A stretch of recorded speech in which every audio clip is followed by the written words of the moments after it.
mukhang pati ho confidential funds, mga kababayan, ng NBI gagamitin ho para lang masolusyonan o para ma-resolve na itong tungkol kay Mayor Alice Guo, mga kababayan, ha? Panoorin ho natin ito. Post as a decoy. Wait lang. Ito yung papanoorin at papakinggan ho natin, mga kababayan. Pakinggan na lang natin kasi hindi ko sure kung ika-copyright tayo. So behind this na lang po, pakinggan natin, no? Habang mag-a-analyze tayo. Okay? Shout out from Abra Marilyn Tejero. Pakinggan ho, Another Alice Guo. Oh. Kasi yung picture na yan, mga kababayan, yung nandiyan ho sa may mga ID, sinasabi po, di umano, kapatid ni Alice Guo, mga kababayan. Kumbaga, ang ibig sabihin nitong balita na ito, sinamantala ng pamilya Guo na makapasok sa Pilipinas yung sistemang late register, mga bossing. Okay? Yung sistemang late register. Ipe-play ko, tapos tatanggalin ko yung video. Pakinggan nating maigi. Of controversial Banban Mayor Alice Guo. But they already have biometric evidence to show that Guo's brother is actually a Chinese national. Yan, mga kababayan. No? Sa mga biometric, etc., at kung ano-ano pang mga examine ang ginawa sa kanila, talagang lumalabas na mga Chinese national po sila, pati po yung kapatid. Syempre, kapatid ni Alice Guo yan. Mga bossing, tuloy. Victoria Tulad has tonight's top story. With the use of fingerprint matching, the National Bureau of Investigation determined that Bamban Tarlac Mayor Alice Guo's brother, Wesley Leal Guo, is in fact Chinese national Guo Xiangjian. According to Senator Sherwin Gatchalian, the NBI... So si Alice Guo, ano pangalan ni Alice Guo? Guo Huaping. Ito naman si Wesley Guo. Nakalimutan ko na, hindi ko narinig maigi. PH Senator Gatchalian, Guo's brother Wesley is Chinese national Guo Shua. Ayan, Guo Xiangjian. Guo talaga yung apelido nila. Examined biometric records in their database and the records of the Board of Investments on Wesley and Xiangjian. In a statement, Guo Xiangjian arrived in the Philippines 1999. He is listed as the dependent son of Lin Wenyi. Talagang kumukonek, mga kababayan, si Lin Wenyi, mga bossing, yung di umano, nanay daw po ni Alice Guo na tumira doon sa Valenzuela, which is nagkamali yata sila doon dahil yung mismong umiimbestiga sila sa kanila na si Sherwin Gatchalian po talagang tubong Valenzuela o taga doon lang, pero kumbaga kabisado niya yung lugar na ho yan, mga kababayan. Tuloy. Gatchalian said Guo Xiangjian arrived in the Philippines in 1999 and is listed as the son of Lin Wenyi, which makes him Guo Huaping's brother. Huaping and Mayor Guo are alleged to be the same person after their fingerprints matched. For Gatchalian, the findings on Wesley Guo is proof that the Guo family supposedly abused the late registration process in the country and falsely claimed that they are Filipinos. ABS-CBN is still trying to get the side of Mayor Guo. NBI Director Jaime Santiago also presented the dactyloscopy report of... Dito, mga kababayan, sasabihin ng NBI Director na si Jaime Santiago, mga bossing, na mukhang talagang kung kailangan namin gumamit ng confidential fund ng NBI, gagamitin namin para may makita at para talagang maresolba na itong tungkol kay Alice Guo, mga bossing. A certain Alice Guo who applied for an NBI clearance last 2005. Just like Mayor Alice Guo, they have the same birthday, middle... Ito yung hinahanap na babae ho, mga bossing. Naging mayor ng Valenzuela, si Gatchalian, sabi ni Rowie. Ito ho, mga kababayan. Yan yung hinahanap nilang babae.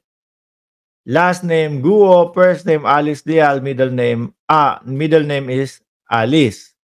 Ano ba? First name Alice, middle name Leal, last name Guo. Ayan si Mayor Alice Guo. Tapos ito namang isang babae na Pilipinang-Pilipina ang itsura, Guo Alice Leal, ganun din po. Parehas din po, taga-Tarlac, no record on file. Remarks, PH Senator Gatchalian, Ghost Brother Wesley is Chinese national Guo Xiangjian. Biruin nyo mga kababayan.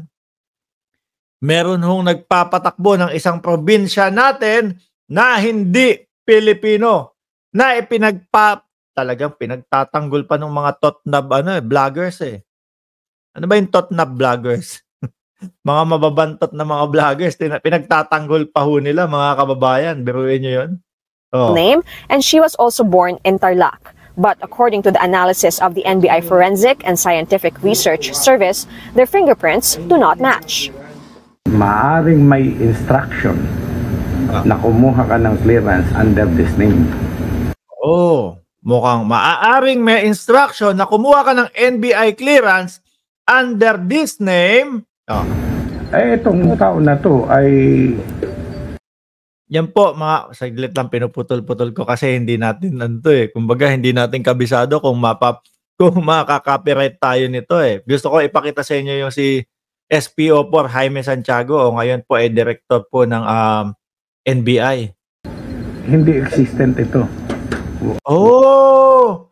Yung mukhang Pilipino, mga kababayan na Alice Leal Guo na kumuha ng NBI hindi daw existent yun. No? Ano kaya ang gusto nilang gawin dyan? Ano kaya gusto nila ipakita sa taong bayan yan? Tutuloy ko Walang Alice Guo na ganito itsurang mukha. Oh. The NBI is now... Hindi ho kaya mga kababayan, kumbaga parang panglito lang o ayan, ganito. hindi ko talaga magets kung ano yung ibig niyang sabihin doon eh. Pero gusto nilang ipahanap mismo yung babae na yon, mga kababayan, kung bakit siya kumuha ng NBI record. Oh. Searching for the woman in the NBI clearance who may be charged. Ayan. Ito po, si Mayor Go, alam nyo di ba, yung itsura. Tapos, ayan, yung Pilipina ang itsura. Yan yung ipapahanap ho. At yan yung ipinapahanap po, mga kababayan. Charged with concealing her true identity. Kung may makakapagturo, siguro makakuha ko ng mga 50,000 doon sa amin. Ayan. Kung may makapagtuturo daw ho, mga kababayan, doon sa babaeng nasa picture na yon, kung siya ay si Jaime Santiago, kung siya ay makakuha ng 50,000 mga bossing doon sa kanilang confidential fund, yun yung magiging pabuya. Siguro makakuha ko ng mga 50,000 doon sa aming confidential fund. Pwede. Yes, because we are investigating something eh. Correct. Despite the allegation. Yun, mga kababayan. Diyos ko po.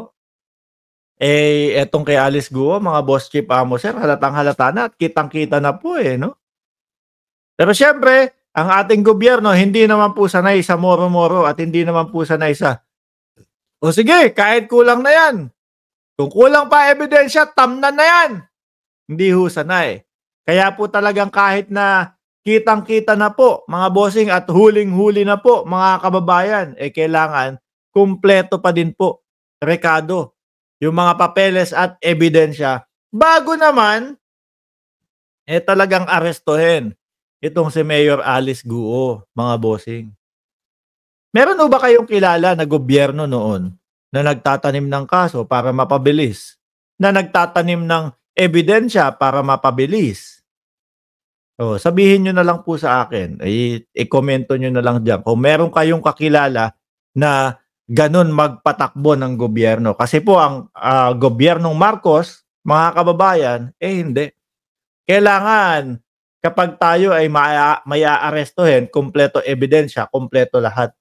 Hindi po pwede yung tipo bang, kulang? O sige, tamnan nyo na lang yan ng ebidensya. Hindi po pwede yung ganun, mga boss. Diba? Pinyin 129, shout out from Singapore. Nakakamiss ang Singapore. Nakakamiss kumain dyan sa mga hawker. Nakakamiss yung mga sugar cane dyan with lime, mga kababayan.